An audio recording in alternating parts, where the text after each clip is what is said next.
Top quality और consistent performance के लिए सिर्फ सिल्वर पंप नाम याद रखना।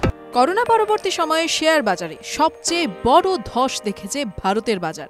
2024 সালের 27 সেপ্টেম্বর সর্বকালীন উচ্চতায় পৌঁছেছিল দালাল স্ট্রিট, আর তারপর থেকে ক্রমাগতই নেমেছে ভারতের দুই বেঞ্চমার্ক সূচক নিফটি 50 ও সেন্সেক্স।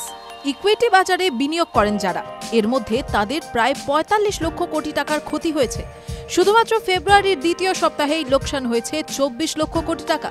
বিশ্ববিখ্যাত সংবাদ সংস্থা ব্লুমবার্গের তথ্য অনুযায়ী গত 14 মাসে এই প্রথম ভারতের শেয়ার বাজারের মূলধন বা মার্কেট ক্যাপিটালাইজেশন নেমে গেল 346 লক্ষ 60 হাজার কোটি টাকা বা $4 ট্রিলিয়ন নিচে।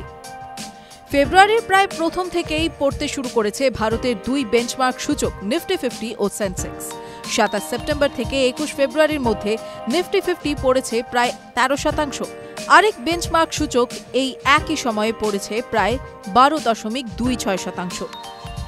করোনা পরবর্তী সময়ে ভারতের মিড ক্যাপ এবং স্মল ক্যাপ সংস্থাগুলো দারুণ র্যালি দিয়েছিল, কিন্তু সেপ্টেম্বর 27-এর রেকর্ড হাই থেকে হুড়মুড়িয়ে পড়া শুরু করেছে এই দুই সূচক।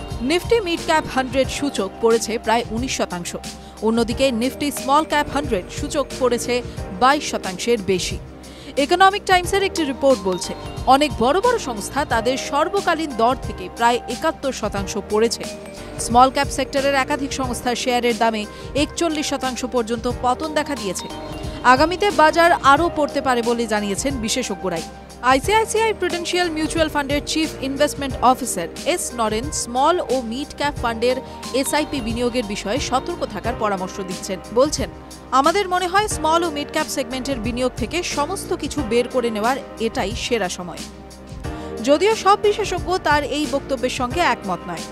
এটিকা ওয়েলথ অ্যাডভাইসারের ডিরেক্টর নিখিল কোঠারি বলেন, এটাই এসআইপি চালিয়ে যাওয়ার সেরা সময়। বাজার আরও পড়লে বিনিয়োগের পরিমাণ আরও বাড়িয়ে দেওয়া উচিত। কোনো বিনিয়োগ করতে চাইলে সেই বিষয়ে যথাযথ তথ্যানুসন্ধান ও অ্যানালাইসিস করুন। এই প্রতিবেদন শুধুমাত্র শিক্ষাগত উদ্দেশ্যে। টিভি9 বাংলা বিনিয়োগের কোনো উপদেশ দেয় না। বিশেষ দ্রষ্টব্য, যে কোনো বিনিয়োগে বাজারগত ঝুঁকি রয়েছে, ফলে আগে বিনিয়োগ সংক্রান্ত সমস্ত নথি সাবধানে পড়ে নেবেন, তারপর বিনিয়োগ নিয়ে সিদ্ধান্ত নেবেন। টিভি9 বাংলা ডিজিটাল।